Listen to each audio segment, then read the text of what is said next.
أهلا بيكم في بودكاست كربون. معاكم أحمد رجب.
Okay, welcome again in Carbon Podcast. This is a new episode, and still we have Braun and Dr. Nicolas.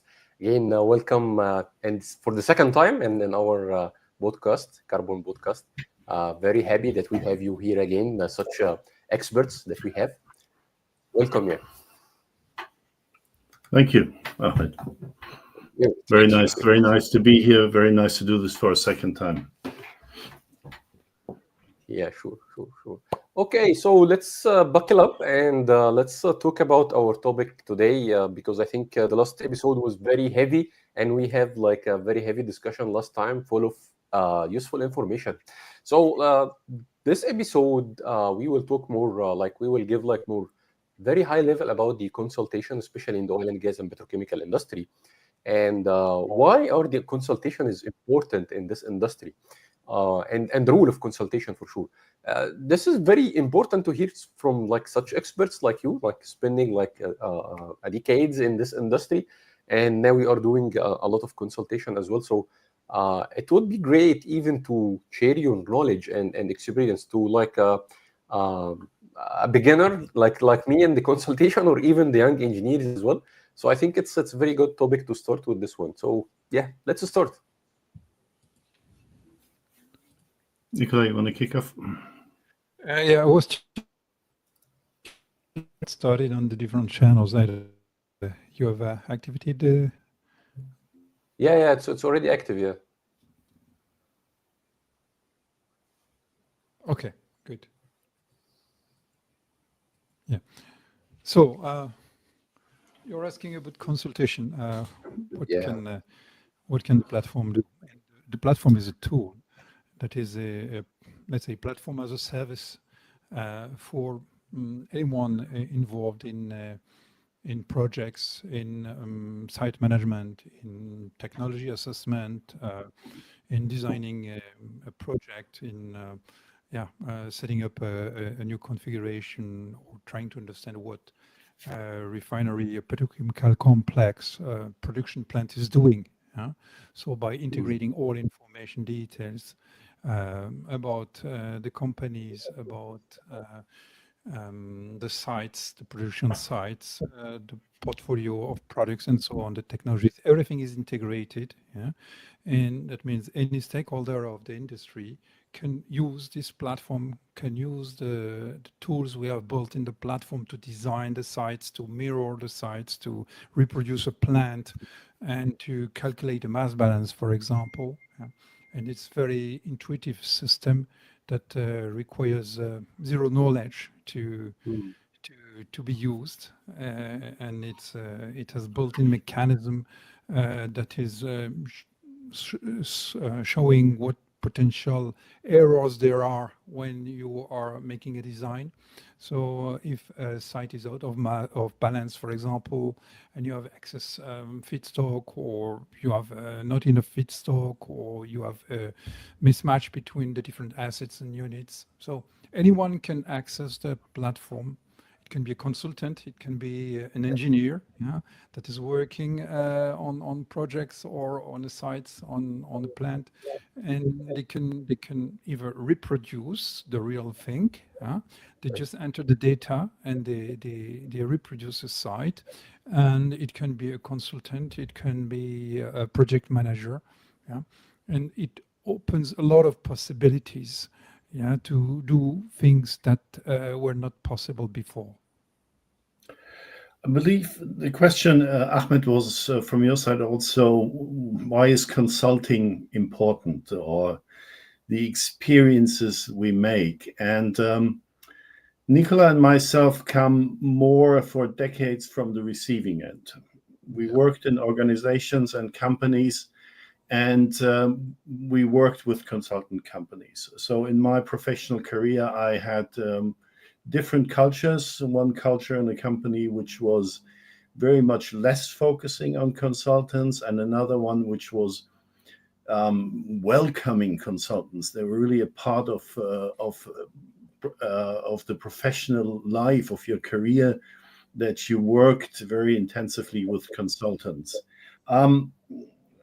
From my experience, I would say both have probably been extreme to some extent. Yeah. Where, first of all, working with consultants is expensive. In our business, these consultants are mostly major companies out there. So we all know them. If it's a McKinsey, is a big one. It can be an Ernst & Young, KPMG's, Wood Mackenzie.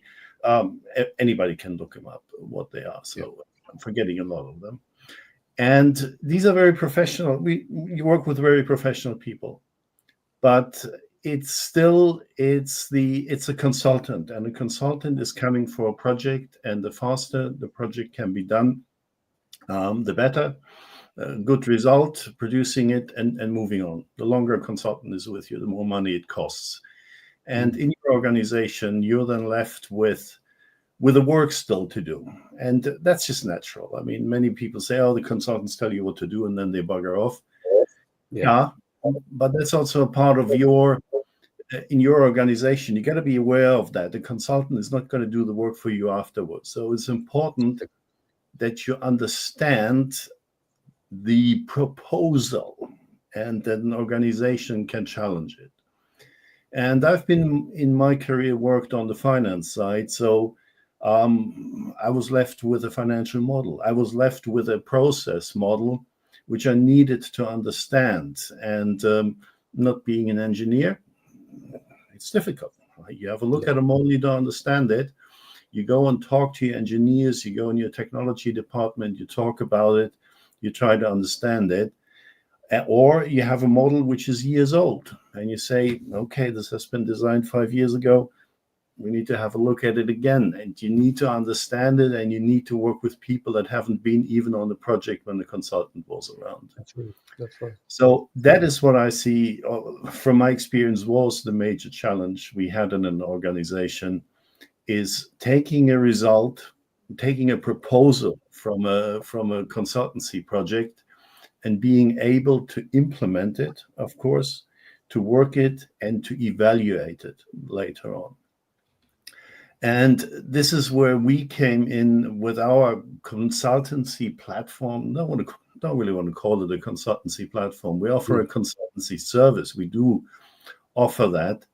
But what is more important is we allow people to replicate the work in our industry that is coming from consultants and say, how can I replicate it and model so I understand it?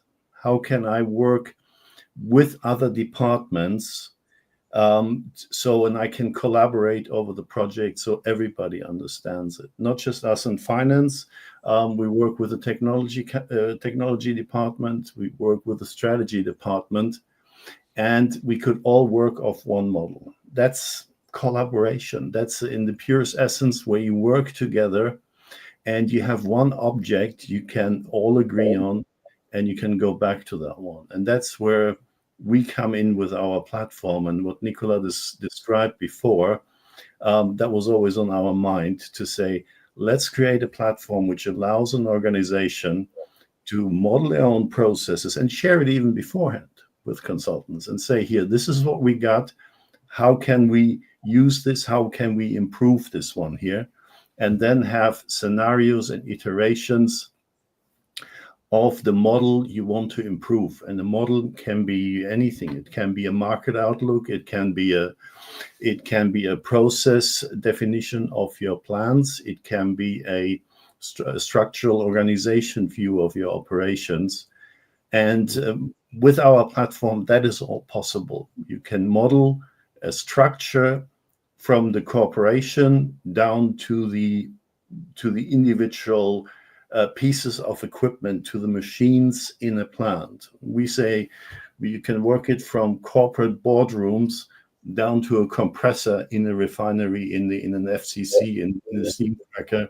You can model the whole process flow, and you understand it much better. You bring life because you can put data in it, and you can visualize your information, and then within that way exchange it and agree and collaborate around your object and your objective, what you want to achieve.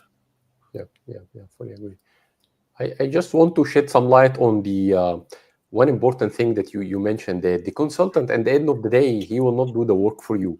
He's only providing like the big framework or some instructions, or showing you how to do the work, or giving some instructions on that on a very high level. And the company or the corporate should do the rest, right? So they should do their homework at the end of the day and talk those like the outcome from the consultancy, and then they can work on it. Like as you mentioned, that I'll talk from the both side, like in the operating plant when we are seeking any consultancy, like the big names that we have, like KPMG, McKinsey, or IHS, or whatever.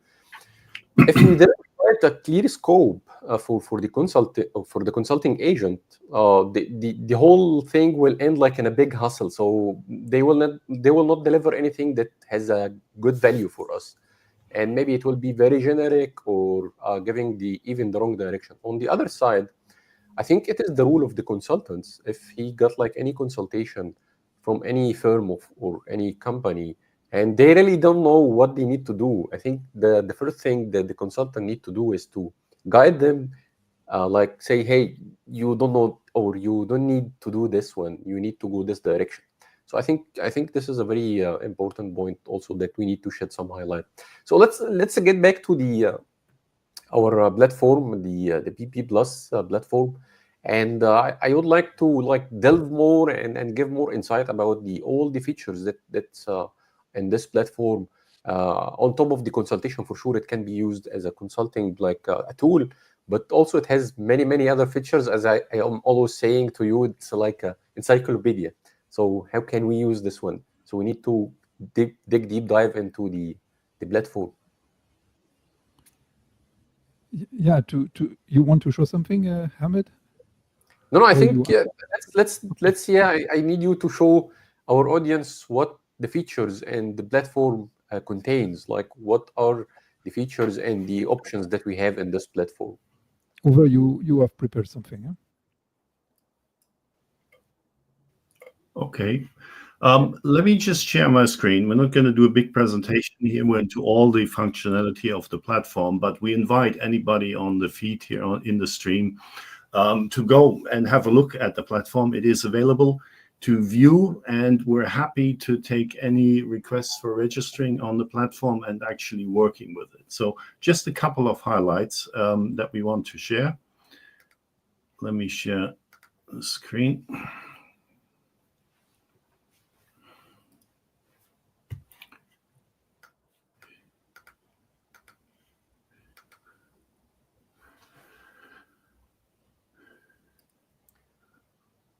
Okay.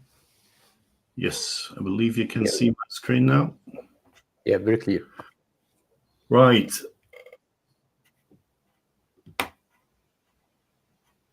So our approach is we're collecting collective intelligence. We're collecting intelligence that is out there. Our platform is open for anybody to contribute and help to improve the picture of the industry. And that starts from defining products, going all the way to a process. So the platform is open. People can join us, contribute to it, and people can benefit from the data that's in there. In that sense, we're a structured Wikipedia, I like to call it sometimes, but it goes beyond that, as you will see in a moment. So just to come back in what we described before, this is how our structure works. And here we're really different. A lot of websites and data you can obtain from consultancy platforms you pay for. So we're still looking, everything is free available. So we must keep that in mind. You can go in there and just explore this. But a lot of data, you can go out there, you can buy anything. So you can go to a consultant and say, I want to have global capacities of that product. I want to see technologies being used. Where is technology being used? In which companies? You get this. You go out there, you buy it, and in many cases, you receive what I call a flat one-dimensional piece of information. You get an Excel file that gives you the information, but the next question comes up, and then you have to buy, exaggerating a bit here, but in the end, it leads to it. You have to buy the next Excel file, and you have to link it up in the sense. And that's where we're different. We allow a fully integrated model, so almost no data record standing by itself. We model global corporations. We model all of their entities, all of the legal entities companies operate in, if it's a Dow Chemical, if it's a Saudi Aramco, if it's a BASF. We model them and put them all in relationship through their shareholding. So people know this is a joint venture. Who are the shareholders of it? This is a standalone company, but still, who are the owners? We want to model that information. And we have already several thousand data records of companies in our database do this. And again, it grows. Just any need there is, it grows. Operation. For us, an operation plant is not just a part of an entity. It's a separate record that is linked to the relationship of the legal entity. So one legal entity can have multiple sites, but they're still sitting in the one legal entity, which can have multiple shareholders. So anything is possible. And from there, we can model down to the plants, the manufacturing plants on a site, a refinery, an FCC plant. We go down this one. And then we go even further. We don't have to, just as detailed as people want to model their operations. It depends on the time and it depends on the question. If you just have a general question, you want to see a global processing capacity of refineries, that is very, very simple information, just taking what is the VDU, the CDU processing, and you can do this one. But maybe you want to see the whole flow from the feedstock to the end products, and you can model that with our unique setup, where you can model the plants and the pieces of equipment that you need for your technical model, what we call units. And that is linked with technologies. So our system models all the global technologies which are out there. We want to capture yields. We want to capture the process types with it. Nicolas can elaborate on this one more. And we combine this with products. We're providing a clearly defined and structured products repository. Very important. Many discussions out there about value chains, how you define the value chain between the crude oil going into the various petrochemical chains, ethylene, propylene chains, and further on. You need to have one fixed repository, otherwise you're getting lost in this. We're providing the database for this one. And we're working on it to implement an energy module so we can address all the pressing questions around the energy change, the environmental impacts, etc. We can model that as well. So this is the base structure. And for all the questions and demands we had, this base structure is sufficient because it is as flexible as you need it. But you can, if you say, I don't have all the information, you can still stay on a high level and get various analytics. And the analytics, ultimately, what we want to have is a mass balance. And that's key. If you're modeling a plant and seen it often enough, had it often enough in my financial models, you're modeling an output, you're not realizing you're missing an input.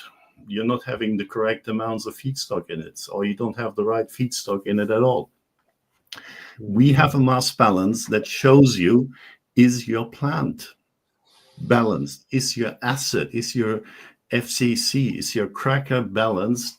That is shown in the mass balance over here. Very important question for, on the technical side, they know this better, and on the financial modelers or the strategy people, they want to model, they say, there's a demand of this product, what's the feedstock that I need?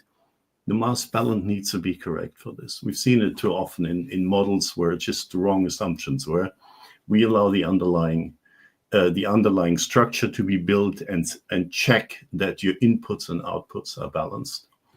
And ultimately, and we're very happy and very proud on this module here, is our visualization from the mass balance without having an in-depth understanding of these flow models, design models, all these products that are out there, which are very expensive and which go in a lot of detail. They have a lot good about it.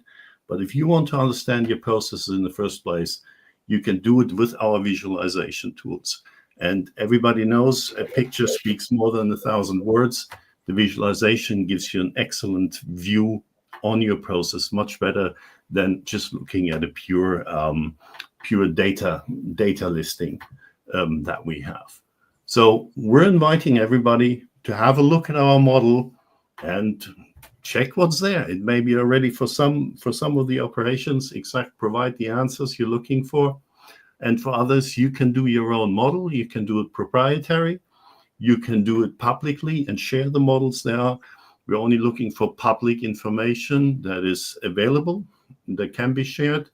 But if someone wants to model proprietary for their own benefit, for their own data repositories, that can be done in a behind the firewall, so to speak, for the users to create their own models. So this is PPPlus in a nutshell. This is our homepage. We're providing services. We have a number of associates and experts globally that work with us, that we can connect you for in-depth question of a market on technologies. We have focus modules. We provide update on feedback and updates on anything we're capturing in our database, and invite for discussions around the whole content there is.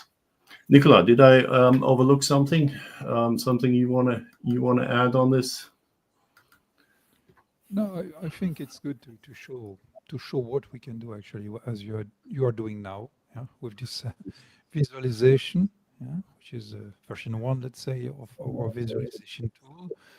And you can see how we can go into the details about representing the complete streams of products, including feedstock, down to commercial products for a complete site. Here it's a simple example. It's a site, petrochemical site actually, yeah, which is doing cracking of feedstock of ethane and importing monomers and making polymerization.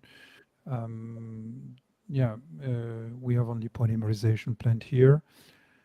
We have four PE plant actually. Yeah, so this is a simple description of a site.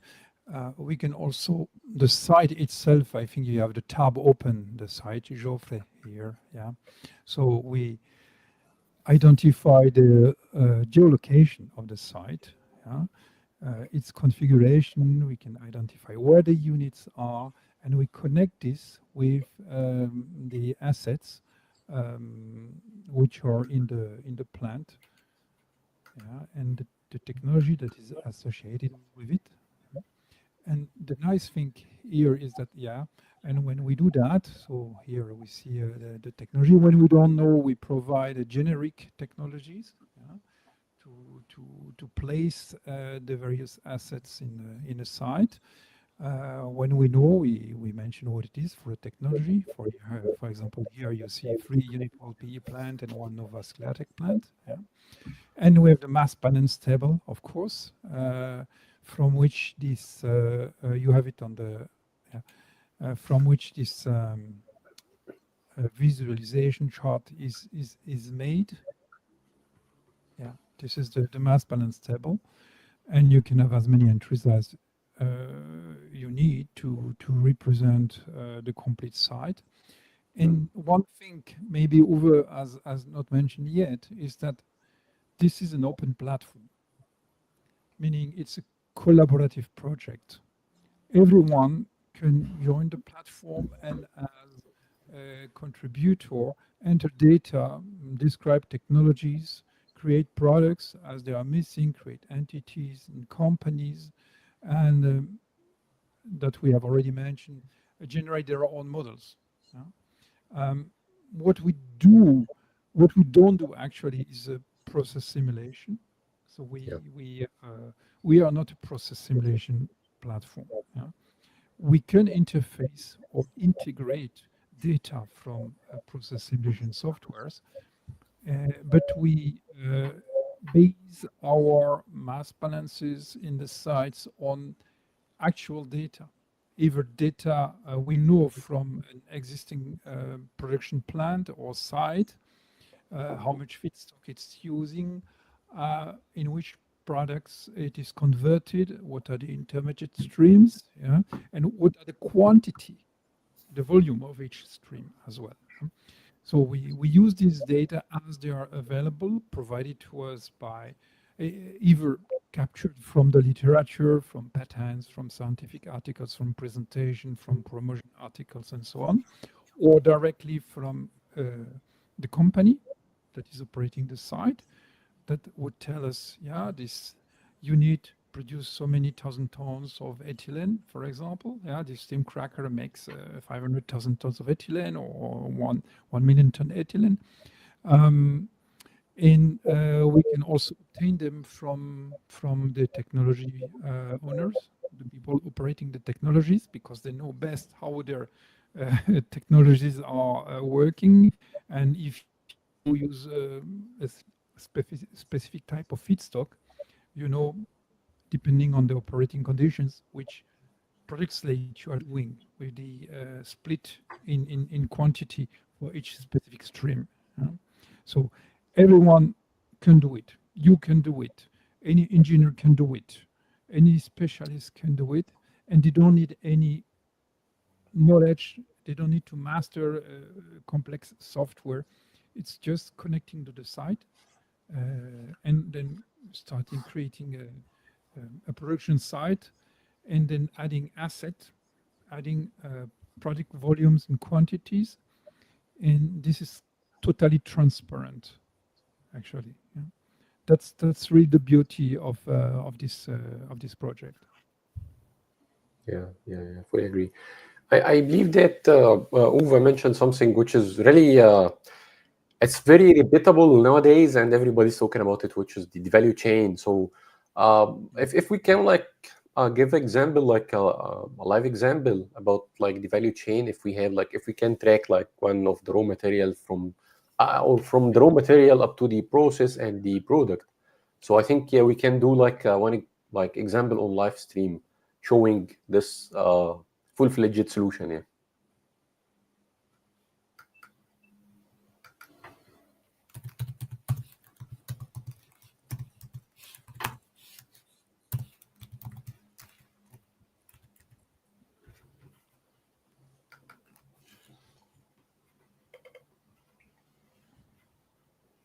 At the value chain, you will find it.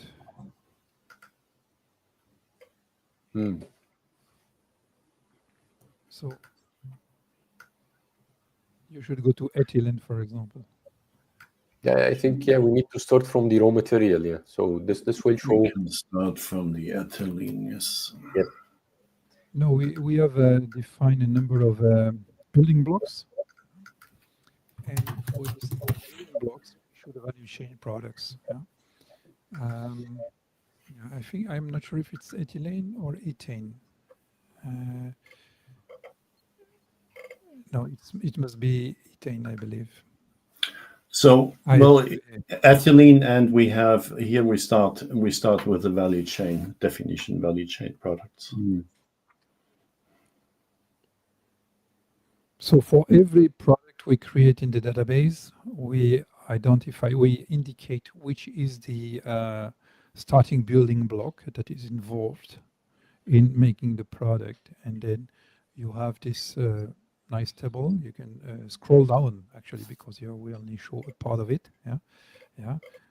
All the products which are derived from this building block. And in the future, we also want to be able to visualize the complete value chains by connecting each chemical product, where it is coming from which intermediate it is made,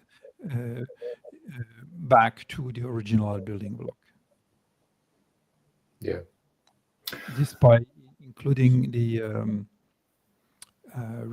the chemical pathways. Yeah. Because you need to define the reactions. For example, a product B can be made from A by a certain reaction path. Yeah? But in other cases, A can be made from B with a different reaction. So Yeah, that's right. that means by connecting the chemistry behind each process, then you can reconstruct a complete visualization of the value chains. Yeah? So it will be starting from the building block, the very first building block, like ethane, and then or ethylene in this case. So it will go like through the process, what are the specific technology of producing the product, which is the polyethylene, right? And then we can see even the locations around the world of all the ethylene producers and how it goes. Like that's right. So, as I mentioned before, everything is interlinked, and we can just take this further. So we can really go to a fine chemical, a special chemical in the end, and trace it back through the whole process flow to ethane, if that is the feedstock around it. So here's a simple but important one. This is the ethylene with all the products we have linked to as the value chain product. So ethylene as a building block, and polyethylene, the one I just showed before. And with that, we have already, where is it being produced? So where is ethylene being produced? And we can do the same one. Which one of these sites is using ethane or is using naphtha? Because the data is all there. We built the mass balance where we say this site is an ethane-based feedstock, or this site is connected to a refinery. It's a naphtha-based feedstock. So we can do the same in reverse, because all the data is interlinked. We're not just having one repository of a value chain and another one somewhere else with global productions or global consumptions of a feedstock looking in there. And value chains is extremely important. And we have seen this, that a lot of companies make discussions about how to define a value chain, how they define their own value chain, how they define their own. They're defining strategies where they say we want to be in this value chain, or we want to be in this market. And in chemicals, the question comes then down easy enough and actually say, is this where we want to go? And what's our feedstock, and how do we classify that feedstock? We provide one solution on it here, where we say we provide one proposal. This is how we define value chains. If you want to do another one, we can set this up. We can do your scenario-based value chains, which differentiate maybe from a certain view that we have here.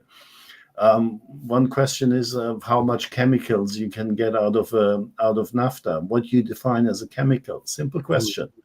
Where people say well, I'm having this much conversion from naphtha into chemicals, or from crude oil, sorry, from crude oil into chemicals. When it comes down to it, you're actually saying, is this really a chemicals or is this more a refined product? Endless discussions around this one. We provide one proposal, we provide one scientific approach to it, but you can also define your own, where you say, let's define our portfolio, our value chain in this process here, and we calculate a conversion, we calculate value generation in this value chain from the structure there is. Or you can do the global benchmarking based on this definition of a value chain or your own definition of a value chain, because all the data, again, is interlinked and any analysis is possible. Yeah, I see.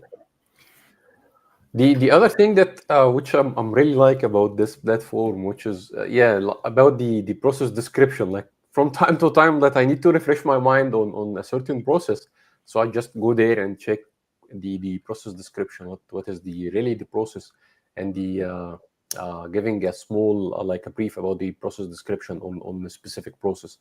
The other thing that also I'm using heavily for this platform is searching for a certain like entities, as you mentioned, that what exactly all the producers for polypropylene. So I need to check on them and the location for them, just to give, if I'm doing some study or something like this. So I need to like very quickly, it's very quick tool. I have my hands on it, so I can quickly check and get what the information that I need. Yeah. So I think let's show some other options and some other features that we have in this platform. Right. Just on that, you mentioned the process side. A lot of that is captured in the technologies. Nicolas, you want to elaborate on some of the processes or technologies? On some of the processes or the technologies, I would say we had technologies as needed to create site models. Yeah. We have tried to develop a kind of structure of where a technology belongs. For example, here we see crude oil processing, and we so we identified what technologies are involved in direct crude oil processing. And then for each technology, we do a general description of the technology type. Yeah, crude atmospheric distillation, for example, you can click on that. Yeah, and then we give it a description, layout, and details of the process. And the goal, the objective is to guide someone who is making a model or a design to give the people valuable information. For example, depending on which type of crude oil you use, what are the different fractions you make in which percentage. And so you know that if you have 100,000 tons of barrel per day of crude oil, it will be divided into maybe 20,000 tons barrel per day of naphtha, and so on. Huh? So all information on technologies, on products, is made available here to guide the people in making their own design. Yeah? And then when you go up, again, here on the right, you see the technologies we have actually modeled, created. Yeah. Crude oil, atmospheric distillation is a very difficult one, because it's very difficult to identify who is actually providing this kind of technology. So we have can be in-house. Yeah, can be in-house. So, yeah. Yeah, typically it's made in house, or it's a standard technology, and for that case we create a generic technology when we don't know where it comes from, who made it, or whatever. So, and you have a generic technology with the different technology to it. So if you click on okay, we could go into the technology units and you will have the list and so on, but basically this is how it works. And Yeah, there was the question on products as well. I'm not sure what it was.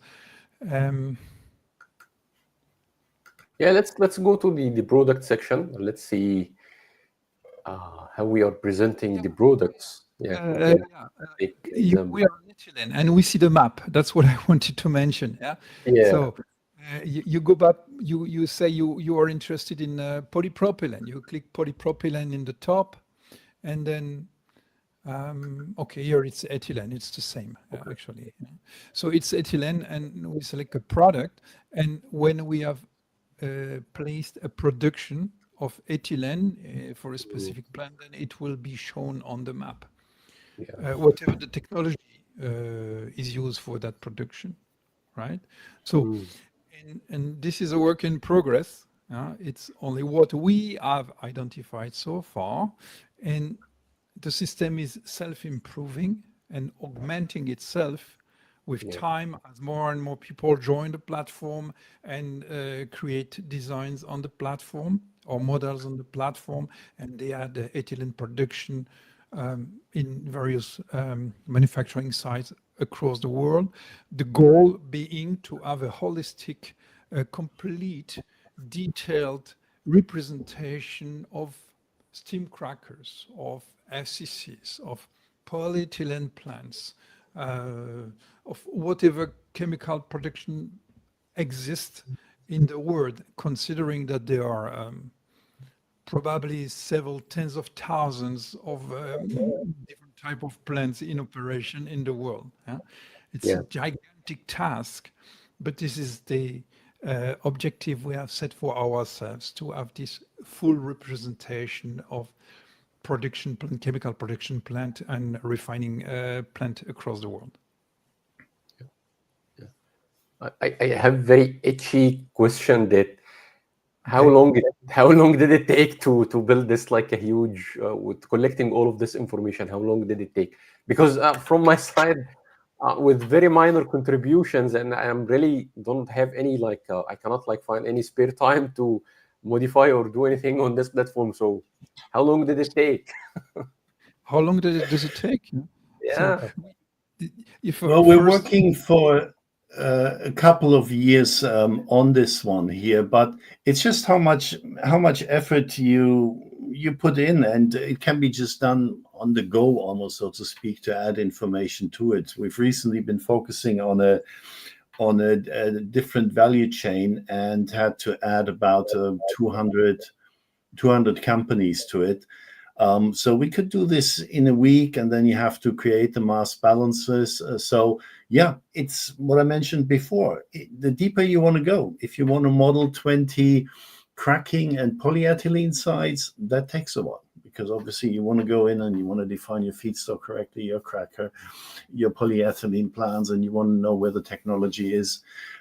So that can take time. So we're inviting the world to come and join us and build this model. And we're working on a reward scheme as well for people that contribute to the database, and value generated from this one will be shared out with the people that contribute to it. Obviously, you cannot always expect people just donating immense amounts of times. That you cannot expect, but any pointer, and if people just comment on it, you don't need to model. You can also just use we call it the communicator, where you just add a comment to a product. You can add a comment to a site, to a company, and say, here, this is correct, or this is not correct. So very simple. It's not required to go in and do a complete model.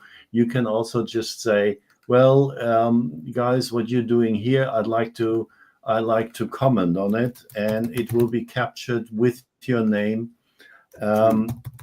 With your name and contribution. So you can also showcase to others that you are a contributor to the web platform and a quality contributor in that. So our platform is completely object oriented. If you go on LinkedIn, if you do a search on Google, you get all kinds of information. Here you get to an object. From the object you can go into many directions, but it always comes back to where you started from. and you can always relate it back to an ultimate model and where your information is being used in this.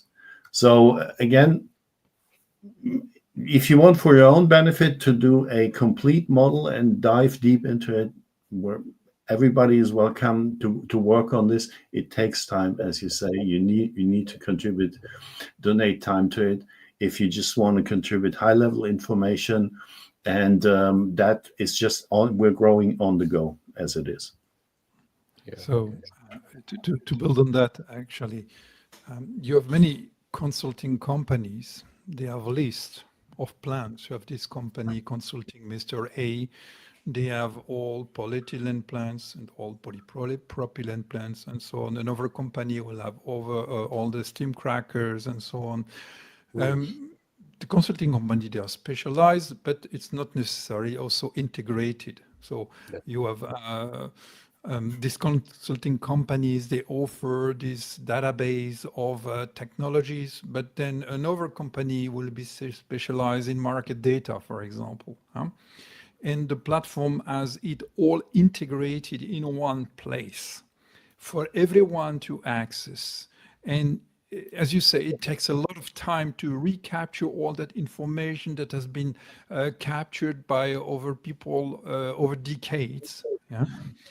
Especially when they are consulting with the chemical companies that themselves provide information to those consultants. Yeah? And what we do, we reproduce all of this and we give it free to the world.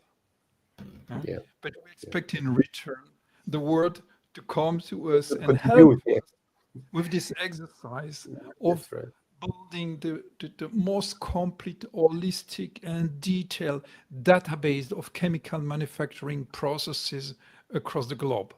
Yeah. And as I said, these are tens of thousands of them. I cannot count exactly, but maybe it's in 50, 100,000 or 100,000 chemical plants in the world. Yeah? That we would like to have model in this database, which will become, which is becoming the let's say the business platform, yeah, the ultimate business intelligence platform, yeah, because when you have an holistic coverage of data, of information, then you can do incredible things in terms of data analytics as well. Yeah? That's right. Yeah, the one thing that I need to also give some like light shedding here, that all the data here, it's like a centralized search, and instead of like going to like Google any like piece of information. So everything is centralized here. So this is not breaking any IP or not breaking any like confidential information. It is the information which is shuttered everywhere on the internet, but it's centralized on this platform, this is the beauty of this platform actually. It is saving a lot of time for the people. So I think it is our like duty that we should like, it is the big egg. So we need to go and update and put something on this platform. You're raising a very good point. It's amazing. It is all in one place. That's everything is interlinked. Sometimes where you add a product which is maybe not right away produced, but we like to capture where it's produced or in which process it is consumed in there. We add companies to it, which we know this is a chemical producer, and it will maybe take a while before there's actual production is mapped in it, but the company is there, and if someone wants to add the information to it, anybody is welcome in that. But everything that key information, people can go in and then come to a central place, start off with a company, and then go out into the various directions. Yeah, I think Nicolas, you have something to add. Yeah, what I wanted to say is that of course you find everything on internet. For example, you want to know something about a technology, you will search in scientific article, you'll find very detailed scientific articles. You get access to that information about the technology, but so what? No? Yes, exactly. So what? You have information about technology, but it's there isolated. Yeah? You want to know about the production plant, you find information in the production plant. It makes so much polyethylene, so much polypropylene, and so on. And so what? It's not integrated with anything. Yeah. Exactly. What we do is we connect the dots. We take all the information that is available, spread over the internet, or if people give information details to us, the company. Yeah? So we can, if a company agrees that we add information details on the platform and they give it to us, then we publish, and it becomes freely available to anyone. So there are these multiple sources of information. From consulting company, you can get a list of production plan. From another consultant, you will get market data and so on. But all separated, isolated, not interconnected. So we take this, we put it in the platform, and it becomes fully integrated. Yeah? And you can go from one product to one production site, to one company, to one technology, and so on. Yeah? And it's really a complete holistic representation of what is happening in our industry. Yeah, that's right. I think it's very important point that some people like for example myself, even like I'm searching for something on Google, and then I find like an article or whatever there. So and as you mentioned, so what? it's not connected. I got the piece of information, so it's useless. So I need like more insights and like to be connected with the bigger picture. So to give the full picture or the full image of everything connected together. Yeah. I think this is the ultimate goal from this platform. Yeah, fully agree. We have Okay, what? And the other one is the collaborative view on it. So what I mentioned in the beginning is you can model a process in here. You can say, well, I need to do a financial analysis of the future margins of my operations or portfolio or an investment. It can be an investment fund somewhere, and you have a couple of companies which are not interlinked in any way, but you can model in there, create your own repository. But then it's done by a finance person. And then you say, well, is this correct? Am I assuming the right feedstock that's coming in? You can then link up with a technology expert, possibly with us or with anyone else, possibly in your own organization that you have petrochemical experts, and say here, okay, a modeling of my portfolio, of our portfolio, these companies here, this is the capacities they have. Now, am I taking all the right parameters in?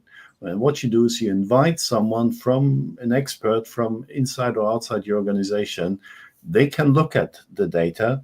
They can make their own modifications and suggestions. And iteratively, you can agree on how the final process should look like. Because too often, and this is where consultants come in, consultants give you a model and they say it's good. A finance organization is just happy to take that model because it's a model. And if they have to go and get it checked, you have to go to a technology department, explain it to them. And here you could actually say, well, the consultant builds the model here. I link it with my own pricing and cost assumptions that I have, and I can test it with my technology experts in my own organization. And they can be globally, anywhere in the world. And you can create collaboratively a much better model than individually doing this in a staged process where someone builds the first model, sends it to the next one, puts it onto another one. You never get the people together. You never get the best result out of it. And this is a collaborative space that is working with public knowledge, what Nicolas and we have been describing in here, getting this one here, but also doing your inside model where you say, here, this is, I'm creating my own one. I benefit from the public data is there, but I invite the experts. I want to have a look at my model. I invite them to have a look at this, and then I produce the end result coming from it.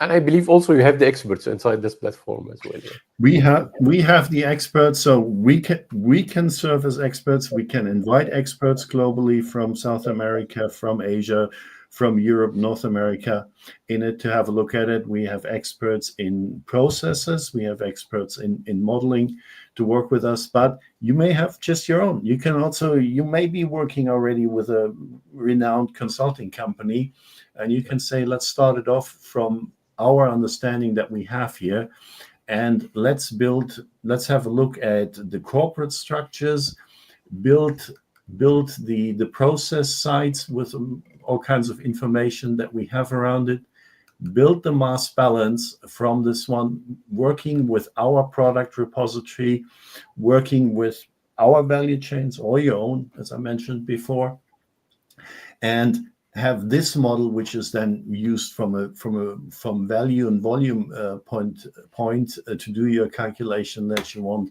but also just visualize it simply and say, here, these are the process flows that I have. You can use color coding to do a value chain. Here we have a blue is an ethylene chain. Green is a butene flowing through the process and going to the market. So everything from start, again, from a corporate structure, from where does this company belong to, down to the end processes. And as I said, we're not showing this here. You can click down and say here, well, I want to model the 20 process steps in the gas cracker or in an FCC. That can be done as well. The more you do, the more time it needs, and the more you have to spend about thinking around this one. But for first look at your portfolio, how are you positioned? How is this working? This can be done relatively quickly, but again, because you're working with others, you can share this right away out. Everybody works off the same understanding, and you cannot tweak in an Excel file a value chain and suddenly say, well, it just goes there. No, we provide the repository, and people can say, let's work off this standard, and everybody understands it. Yeah. The other thing that maybe it's like on the bucket list, the model is, or the platform is like providing the model, as you mentioned, and also it provides the mass balance, which is very great value. But maybe it's my wish that even we need to show even like some cost analysis or some what they call it, short cost, and the doing some pricing for some products and connected with the process to do some cost analysis, the short cost, and cost engineering. They name it like the cost engineering for the whole thing. This is on my bucket list. I know that the data for this one, it's sometimes it's very difficult to access, but at least if we have like a very rough numbers or some data from the internet as well, and we can collect it and put it here together. That can certainly be done. We're developing on the underlying side what we call a resources module, where we say here, this is the costing. So what are your conversion costs in your processes? And the other one is pricing and feedstock costs. That's often enough up to the client. What forecast look do you use? What kind of pricing? What market prices can you achieve? But since we have the product repository, we can then link any cost scenario to it and say, this is what we expect is the crude oil curve. This is the related naphtha and ethylene curve on the pricing side. We link it back to this one here, and we do the polyethylene price, depends on which market you operate in. But we can easily define different markets and also say, my company is selling 20% to the Far East, 20% to Southeast Asia, 20% to Northeast Asia, and the other goes to Europe and North America. And we can link up the prices to these the products to these markets with their costing or with their sales price that we're assuming in here, and do an easy margin outlook with that. So on the conversion side, we've done this a lot in our career. That to the cross margin, coming to a cross margin is straightforward from our model, because it is already fully interlinked, and you just have pricing and cost data in another schedule on the side. That obviously is not public. That would have to be in the proprietary client spaces of our platform. That's right. That's right. And we can do it also for very complex refineries, for example, integrated refinery. I don't know over if you have the Sadara chart handy. Maybe you can prepare search for it while we talk. But the system is very flexible in that we can model a single asset or a complete site with all its assets. And like Sadara, for example, we have almost 40 units. We'll show the chart maybe over the visual, visualization chart. Yeah, exactly. And it will take some while to load. It's a bit slow. But I mean, we can do this kind of exercise of economic modeling for a very complex site.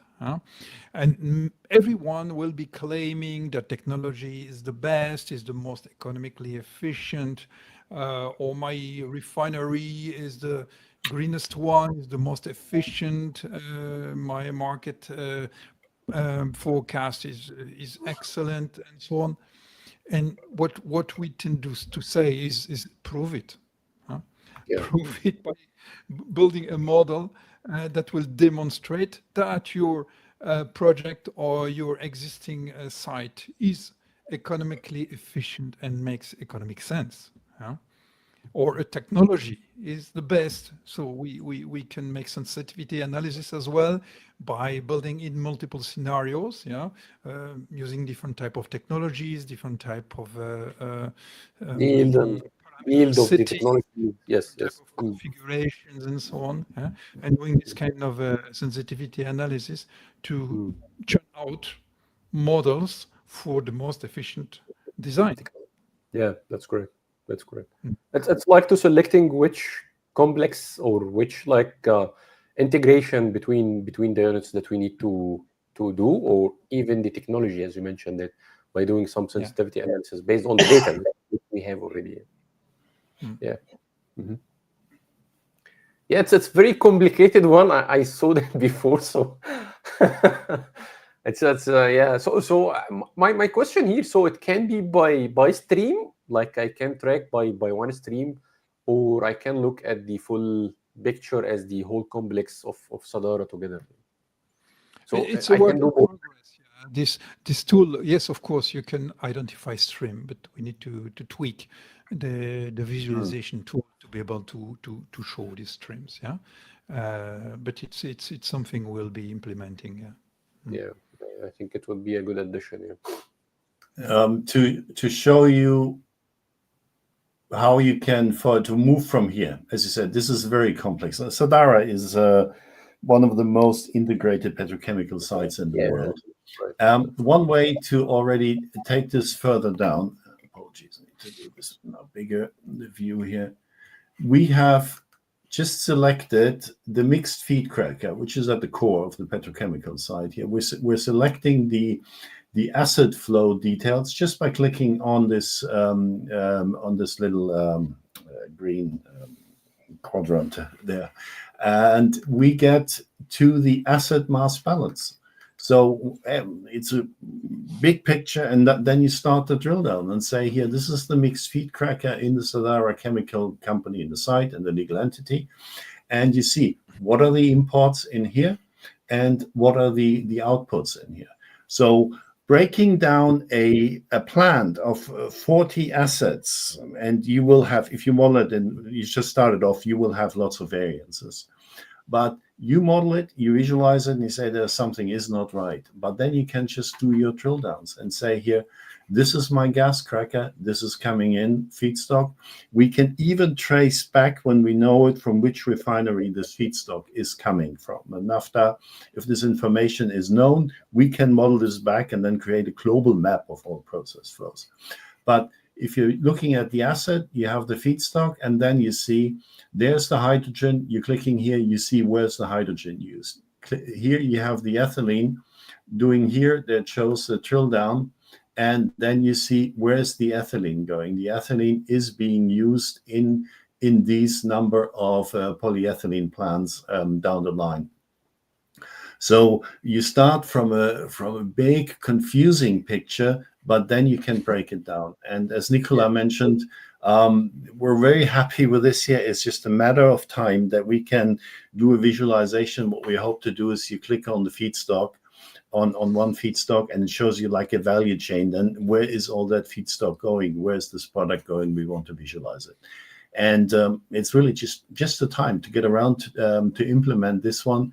We're working with a software company in Poland on this tool. We're very happy with this because it allows us a lot of different visualizations. And our vision for the visualization is that you really start again on a corporate top level. You start at the headquarters of Dow Chemicals in the US or Saudi Aramco, and you can click yourself visualizing down from the headquarter office down to the global plants, and say here, how's the process going? And from there, where are the products going? Where are they coming from? So complete visualization, publicly with the restrictions that we have, and that at some point you come to a stopper where it says here, this is not available, or this is just becomes too many options. But also you can do this for your own portfolios behind the firewall, do your own visualization and do your own plans with this one. And we're happy to work with any client to say, this is how I want the visualization, and we can customize it along the line. Yeah, cool. Anything else? I think we already 1 hour now. So anything else? Any other features to show or to highlight? Yeah, maybe just one thing here is I like this coming from financial side. I like this very much. That you can see the structures of a company here. We're looking at Sadara. So many people may have heard about Sadara, but what is it actually? And then you can also say here, who owns Sadara? And then you can see right away that's the shareholding. And then let's take Saudi Aramco, one of the biggest publicly listed companies. We're in Saudi Aramco company now, the legal entity of it. And then we have a nice feature. We can look at the interests map. So this is another form of visualization. We're seeing right away what are the direct subsidiaries. So we don't want to go here into the indirect ones here on this map view, but you can see the direct ones. Yep. And by clicking on it, you can see right away which company it is, what it does. But what I particularly like, because we're building our model, we can build a complete tree of the shareholding of the companies globally. So we start off with Saudi Aramco on the top, which are the direct shareholdings, and then we go down the various levels. And as we know, Saudi Aramco, they acquired SABIC, and we haven't modeled everything yet. We've modeled what's relevant to us, but we can go further down. So we have SABIC, then we have Clariant in Switzerland, and Clariant has holdings in Germany. And ultimately, you end up at a small pipeline company, a pipeline operator in Germany. But from here, you can see, oh, well, wow, ultimately, these guys also, or at least Saudi Aramco has a stake in it. So what you do here is consolidation. You can do your portfolio consolidation and say, here, what's my global stake in ethylene production or ethylene consumption? And you could even do ultimately, based on this here, a financial consolidation, because we allow different consolidation types. If it's a full consolidation, proportionate, etc. Here we're moving on the financial side. But again, nothing standalone. If we have it, we like to model the shareholding, and that gives you some very interesting insights sometimes. Oh, this one and this one goes here and that one goes here. I didn't know this company belonged to this shareholder. Exactly. So again, everything interlinked, and you start in one place, and it's very nice sometimes just to browse through and get lost in it. But you're not going with your back button and do a new search, etc. You're just clicking yourself through the platform. That's right. One of the funny things, because I faced that recently, I'll not mention the names anyway, but one of the clients, he looked for the consulting services, and he was like working on some catalyst. And I told him that Aramco owns a similar catalyst for this one. And he said Aramco never produce any catalyst for this specific process. And I told him, no, it is in Clariant, and SABIC owns Clariant, and then Aramco owns SABIC. So it's like under the tree, as it's shown here. So he doesn't know. So now we are competing with Aramco by somehow, which is like a deal breaker for him. So he immediately killed the project. Yeah. Yeah. Yes, and finally, I just want to mention this. We talked about this one. What we call PPPlus Solutions.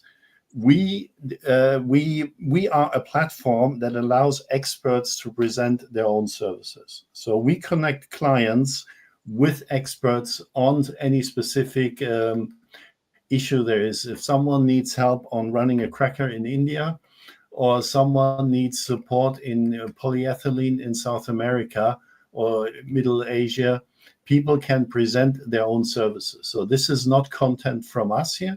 This is content from our associated experts. So if there are experts outside there, you have a knowledge that is interesting to clients, to the world, you want to sell your services, here is a platform to sell your own services. Contact us, we discuss, and you can, it's a straightforward process.